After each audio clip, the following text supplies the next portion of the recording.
Olá pessoal, mais uma vez, muito bom dia a todos. Meu nome é Rodrigo Almendra, para quem não me conhece. Peço desculpa pela demora na transmissão. Tem como tu aumentar o microfone e botar ele lá no máximo, lá em cima? Eu acho que já está lá no máximo. Está no topo? Ok. Estamos retomando a transmissão. Tivemos problema com a GVT, eu postei minha análise de sinal lá no Face para vocês observarem. O rapaz técnico da GVT acabou de sair daqui, então espero que a transmissão tenha melhorado um pouco. De antemão, aviso, eu não recomendo a GVT para ninguém. Se você está pensando em comprar uma internet rápida, pense em outra, não pense na GVT, pois essa operadora. Um alerta, tá? Um bizu de quem está precisando de internet nas horas mais importantes ela falha. Nesse momento que eu estou transmitindo, o professor Nelson França está controlando a minha transmissão e também está controlando o chat. Qualquer pergunta, qualquer comentário, qualquer erro de comunicação, vocês escrevam no chat, seja via Facebook, seja diretamente via o stream, seja de que forma for, e automaticamente Nelson responde e me passa as perguntas. Uma pergunta vinculada, ele me faz a pergunta, eu respondo aqui. Vamos aproveitar essa interação de nossa aula, vamos aproveitar esse momento ao vivo, ok? Bom, dito isso, nós vamos à primeira pergunta de hoje. E a primeira pergunta, vamos aqui, uma pergunta enviada por Patrícia Cavalcante. Olá, Patrícia, antes de qualquer coisa. Professor, juro que não sabia que existia peculato culposo. Antes que eu continue, está gravando também, Nelson? Beleza, tu é fera. Errei no Maranhão, vi agora o seu post que dizia peculato e seus primos. Agora, de uma vez por todas, me diz, em qual caberá a exceção da verdade? Calúnia, difamação e ou injúria? A exceção da verdade só cabe na calúnia, abração. Patrícia, de antemão, seja bem-vindo ao universo dos crimes contra a administração pública. Sim, existe peculato culposo, inclusive é o único dos crimes contra a administração pública praticado por funcionário público que é previsto na forma culposa. Ele é tão especial que tem, para ele especificamente, uma causa de extinção da punibilidade prevista lá no artigo 312, parágrafo 3º do Código Penal. É um crime sui generis, vale a pena o estudo dele. Tua pergunta versa, na verdade, sobre a exceção da verdade. Exceção da verdade significa prova da verdade. É uma tese de defesa. Se eu provar que estou falando a verdade, se eu provar que estou dizendo a verdade, ainda assim eu cometo crime ao caluniar, difamar ou injuriar, bom, a resposta é bem simples. Depende da importância dessa verdade. Qual é a importância da verdade que você fala? Pensa comigo, na calúnia eu imputo um crime. Se eu provar que estou falando a verdade nesse crime, então Cristo, pelo amor de Deus, é claro que cabe a exceção da verdade. Na difamação e na injúria eu não estou imputando crimes. Então, via de regra, não cabe exceção da verdade na difamação e na injúria. Entretanto, quando a difamação for contra funcionário público e estiver relacionada aos seus serviços, aí cabe, porque passa a ter interesse público. Moral da história, cabe a exceção da verdade apenas na calúnia e na difamação, quando a difamação for contra funcionário público e estiver relacionada aos serviços prestados por esse funcionário público. Legal? Vamos à próxima pergunta. Pergunta enviada por Larissa Ventura. Larissa, professor, sobre a aula do dia 9, nem sei, mas a culpa foi da GVT, com certeza. Gostaria que o senhor me esclarecesse o seguinte: portar munição é crime se a cápsula do cartucho já estiver deflagrada? A diferença se o cartucho houver sido percutido, porém não estiver sido deflagrado? Larissa, assim, a tua pergunta está vinculada a duas correntes penais, que estão diretamente vinculadas ao propósito dos crimes. Para que serve um crime? Existe uma corrente que diz que os crimes se prestam a proteger bens jurídicos. E outra corrente que diz que os crimes se prestam a proteger a própria norma. Uma corrente diz que o homicídio é um crime que protege a vida. A outra corrente diz que o homicídio é um crime que protege a norma que afirma é proibido matar. Uma corrente diz que o furto protege o patrimônio. A outra diz que o furto protege a norma que diz é proibido furtar. São duas correntes. Nessa linha dicotômica, nessa linha binária, o estudo do crime de porte ilegal de arma de fogo sofre influência das duas. Para a corrente que protege o bem jurídico, se diz que só existe porte ilegal de arma ou de munição se essa arma ou munição for capaz de causar lesão ao bem jurídico e incolumidade pública. Conclusão. Na linha dessa primeira corrente, a arma sem munição, a munição sem a arma, não são capazes de causar nenhuma lesão, logo, não constituem crime. Já para a segunda corrente, que diz que o crime de porte ilegal de arma pressupõe que o sujeito viole uma norma que diz é proibido portar arma ou munição, será crime se o sujeito portar a arma sem munição ou a munição sem arma, pois de uma forma ou de outra ele está violando a regra.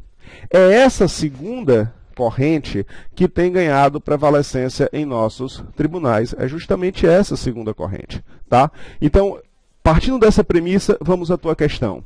Portar munição já deflagrada é crime? Entendo que não. Por quê? Porque munição deflagrada não é munição. A munição tem três partes: espoleta, pólvora e o projétil em sentido estrito. A espoleta explode, a pólvora se expande e o projétil é lançado. Quando isso acontece, resta apenas a cápsula. A cápsula não é a munição. É como falar que a casca do ovo é ovo. Não, a casca do ovo é só a casca. Então, realmente não configura munição para incidir no porte ilegal de munição, no meu entendimento. Já a segunda parte da pergunta, que diz: há diferença se o cartucho houver sido percutido, porém não estiver sido deflagrado? Entendo. Quando você percute o cartucho, e ele não dispara, diz-se que a munição pinou. Munição pinada é munição, porque continua com espoleta, pólvora e cartucho, e projétil em sentido estrito. É como jogar um traque de massa no chão e ele não estourar. Você pode jogar de novo e ele estourar. Então, nesse caso, a munição está intacta, configuraria sim crime, ok? Larissa, obrigado por enviar a pergunta, tá? Vamos à terceira pergunta, que diz assim, ó. William, professor, boa noite, boa noite. Estou intrigada com a sua pergunta. Paguei esse semestre na cadeira de penal tal assunto, muito interessante por sinal, e estou achando muito bacana o senhor ter disponibilizado tal material na net. Sou uma grande admiradora do seu trabalho. Williane, veja bem. Obrigado. Fico muito feliz que você esteja gostando do trabalho. Com todos os contratempos da GVT, eu já cheguei a falar para vocês que a GVT não é uma boa operadora. Ela não é uma boa operadora. Ela realmente não é uma boa operadora. Veja só, Williane, a pergunta é muito bacana. E o problema é que eu não fui capaz de entendê-la. Veja, vou repetir. Estou intrigada com a sua pergunta. 3 pontinhos. Eu não sei de qual pergunta você está falando. Em sala de aula, uma das perguntas que eu mais faço é: quais são as influências das fases da Lua na menstruação da borboleta amarela, um raro inseto da Groenlândia? Até hoje ninguém nunca me deu resposta a isso, se a Lua nova significava início do ciclo menstrual ou se a Lua minguante significava o fim. Isso ninguém nunca me explicou. Acho que não foi a isso que você se referiu. Então, sugestão. Manda de novo a questão, ok? Quarta questão diz assim: boa tarde, professor. Boa tarde. Estava analisando o ocorrido com os locutores de uma rádio na Austrália que pregaram um trote numa enfermeira que trabalhava no hospital onde estava internada a princesa da Inglaterra, a Kate, a grávida. Porém, após o trote, 3 dias após, a tal enfermeira cometeu suicídio pelo fato de ter caído no trote dos radialistas. Pergunta: a conduta dos radialistas australianos é uma conduta típica de dolo eventual ou culpa consciente? Interrogação. Tem como saber se eles previram o resultado? Interrogação. Sei que o fato não ocorreu aqui no Brasil, portanto, não sujeito à legislação pátria. Mas se tivesse ocorrido, como seria a classificação dessa conduta? Ah, e como suicídio não é crime, qual seria o tipo penal que a conduta dos radialistas poderia ser tipificada? Obrigado pela resposta, aguardo. Ok, vamos lá. Vamos lá, vamos lá, vamos lá. Eu tô nervoso, é? Eu tô rápido, é? Que coisa, Nelson está dizendo que eu estou rápido. Pessoal, veja bem. Não existe crime de suicídio. Ponto. Existe, porém, crime de induzimento, instigação ou auxílio ao suicídio. Ponto. O crime de induzimento, instigação e auxílio ao suicídio, previsto no artigo 122 do Código Penal, é crime que exige dolo. Eu tenho que ter dolo de induzir, dolo de instigar, dolo de auxiliar ao suicídio. Ponto. Não me parece que alguém que ligue para passar um trote tenha dolo. Aliás, para ser sincero, não me parece nem que tenha culpa. Explico. Para que exista crime culposo, é necessário que o resultado desse crime culposo seja previsível. Quer dizer, é necessário que qualquer pessoa, o senso comum, um homem médio, uma inteligência mediana, seja capaz de prever que ao passar o trote, a enfermeira entraria em depressão e se mataria. Não me parece razoável. Eu já passei vários trotes em minha vida, para farmácia, para igreja, adorava quando era mais jovem passar trote para igreja, para centro religioso e sobretudo para aqueles canais de televisão que atendem telefonema de pessoas possuídas pelo demônio. Eu adorava passar trote para aquilo ali. Eu nunca imaginei que um pastor entrasse em depressão e fosse se matar, como graças a Deus nunca aconteceu. Se o resultado não é previsível, não há nem mesmo crime culposo. Apenas por exercício de raciocínio. Vamos supor que o resultado fosse previsível, mas que o jornalista, o radialista, não tivesse assumido o risco da morte da enfermeira. Então, haveria induzimento culposo? Interrogação. Não. Não existe induzimento culposo. Portanto, de uma forma ou de outra, não haveria crime praticado pelo radialista à luz da lei brasileira. Legal? Pode existir alguma forma de responsabilidade objetiva, mas isso é direito civil, isso é direito administrativo, sub-ramos do direito sem nenhuma importância no universo em geral. Ok? Vamos à próxima questão. Quinta questão que diz de Leonardo Lira. Mestre, estou precisando de um exemplo, se é que existe, sobre a utilização da teoria dualista, concurso de agentes no Brasil. O aborto com o consentimento da gestante seria exceção da monista, mas seria teoria pluralista, já que ambos seriam autores de tipos diferentes? Querido Leonardo, realmente eu não tenho exemplo para te dar de teoria dualista. Bom, para quem está viajando na pergunta, tá? Para quem viajou na própria pergunta. O artigo 29 do Código Penal diz: quem de qualquer modo concorre para o crime, responde nas penas a este cominada na medida de sua culpabilidade. João, Pedro, Maria, Augusto, José, Jesus Cristo e assim por diante se reuniram para matar Judas. Todos vão responder pelo mesmo crime de homicídio. Um só crime de homicídio para todos. Teoria monista. Todos respondem pelo mesmo e único crime. Ok?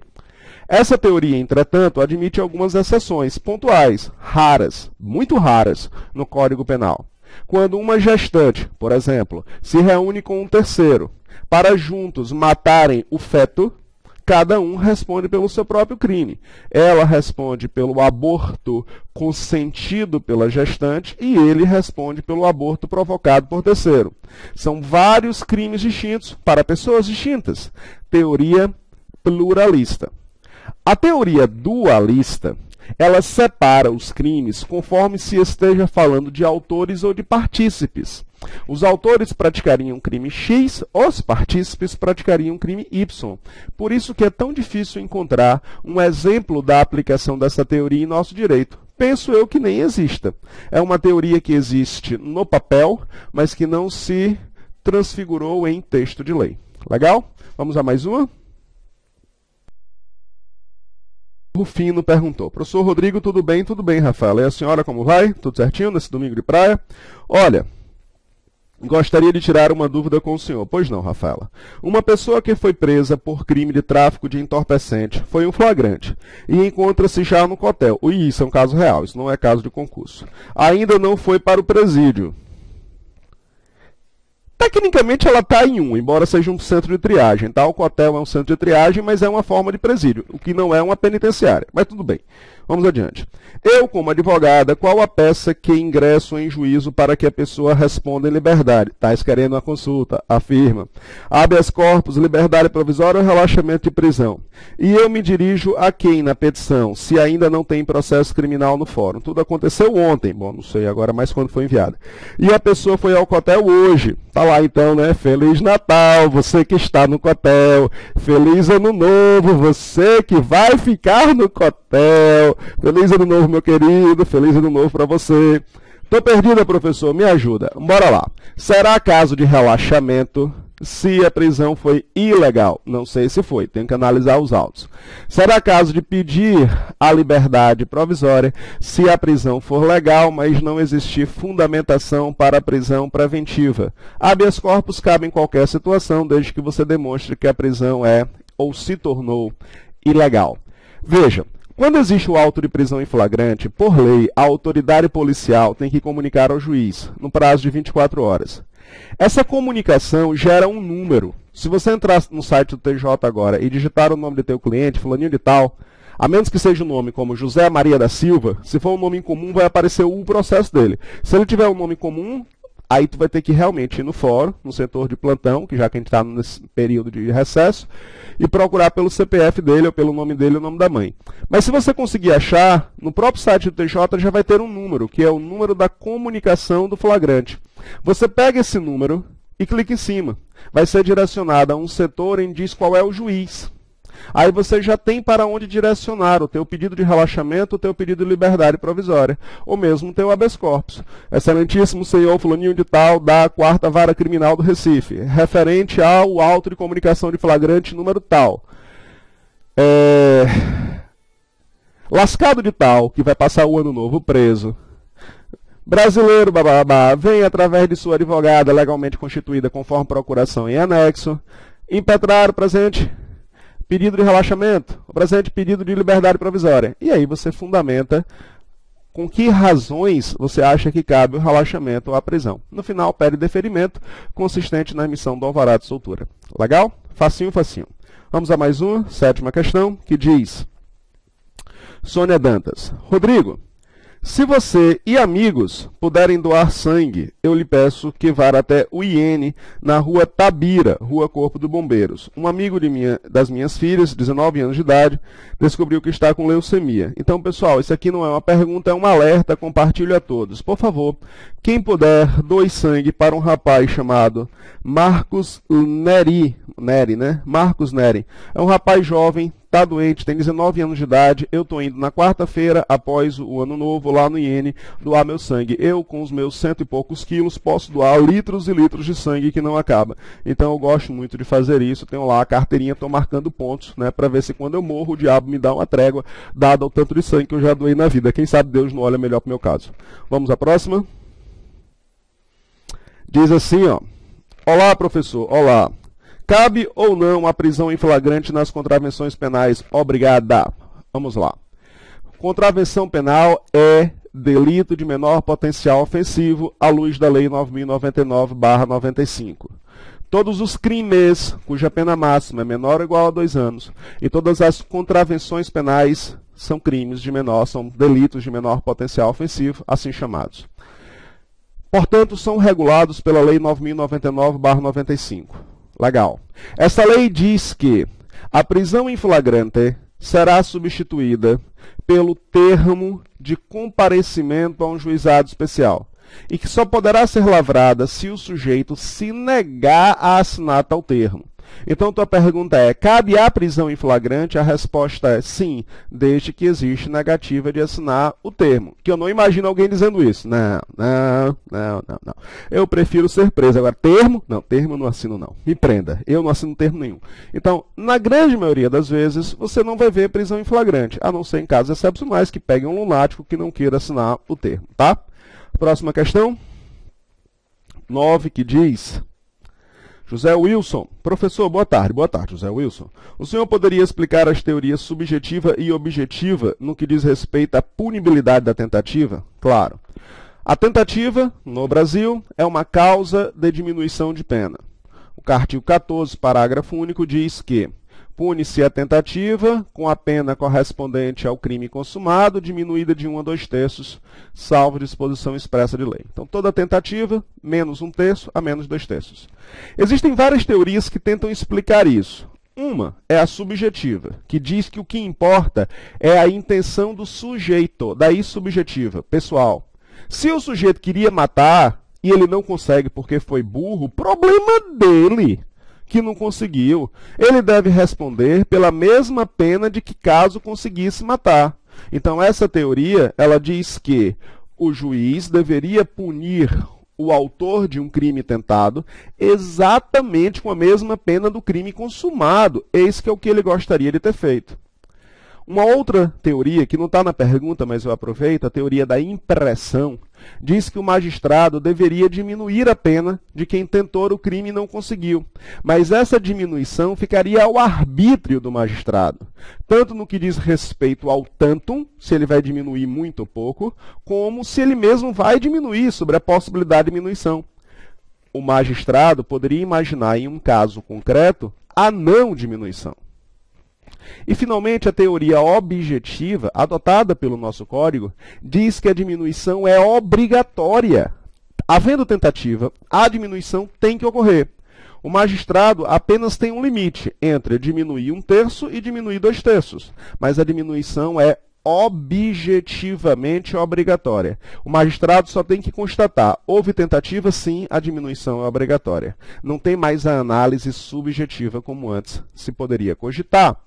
Ainda assim, a jurisprudência diz que o tantum de diminuição deve corresponder à proximidade da consumação. Quanto mais próximo de se consumar, menor a redução de pena. Quanto mais distante da consumação, maior a redução de pena. Ok? Mais uma questão? 10ª questão, está terminando, viu, pessoal? Professor Nelson, lembrando a todos, vai entrar ao vivo já já. Sou eu saindo e o professor Nelson ingressando, ok? Fiquem espertos. Vai mudar o link do professor Nelson. Na hora que entrar Nelson ao vivo, vocês vão para a fanpage de Nelson, www.facebook.com/Nelson Franca Neto. Facebook/Nelson Franca Neto, logo quando eu terminar ao vivo Nelson, hein? Tirando dúvidas de direito constitucional. Vocês sabem, a disciplina criada por Paulo Coelho e Raul Seixas na década de 80. Eles estavam vivos e escreveram um artigo 5º. Faltou espaço para um dos incisos do artigo 5º sobre búzios e cristais, mas uma reforma vai providenciar isso fácil. 10ª questão. Sandra Silvestre perguntou... Não, já foi a de Sandra. 11ª? 11ª diz... Professor, bom dia. Lendo uma entrevista na Veja sobre a Operação Porto Seguro, vi que Rose, a falsificadora-geral da República, havia sido indiciada por corrupção passiva e tráfico de influência. O correto não seria, em vez de tráfico de influência, advocacia administrativa? Bom, se ela é funcionária pública, a resposta é sim. Eu não vou nem dizer que o indiciamento foi errado, porque muitas vezes o jornalista confunde. Ou coloca a palavra que ele acha que vende melhor ou que é mais explicativa para o grande público. Veja, tráfico de influência, a população entende. Estar se traficando, vendendo, comercializando a influência que se tem junto a determinados funcionários públicos. Já se a revista colocasse, ela foi indiciada por advocacia administrativa, a maioria das pessoas fariam. É o quê? Mas em? A de o quê?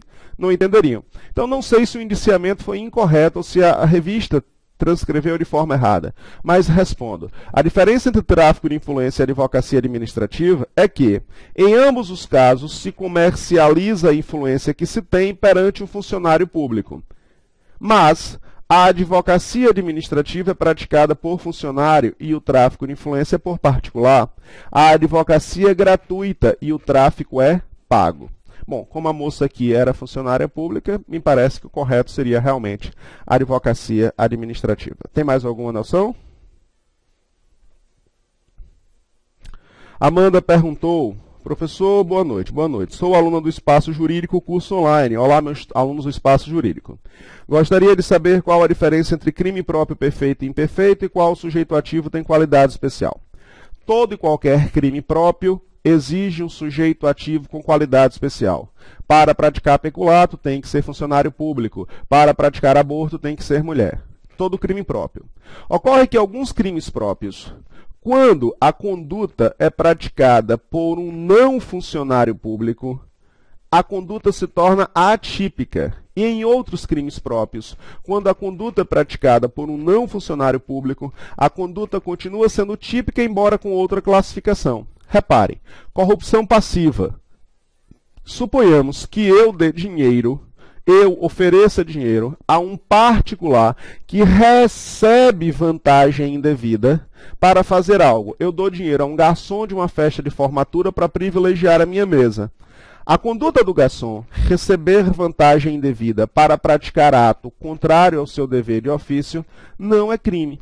Só seria crime se ele fosse funcionário público. Aí seria uma corrupção passiva.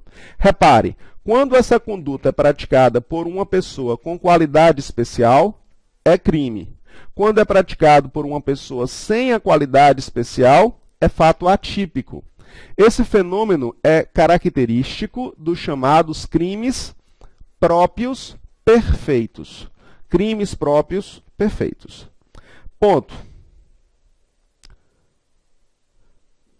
O crime próprio imperfeito é aquele em que o sujeito, realizando uma conduta na qualidade especial, pratica um crime, e sem a qualidade especial, pratica outra.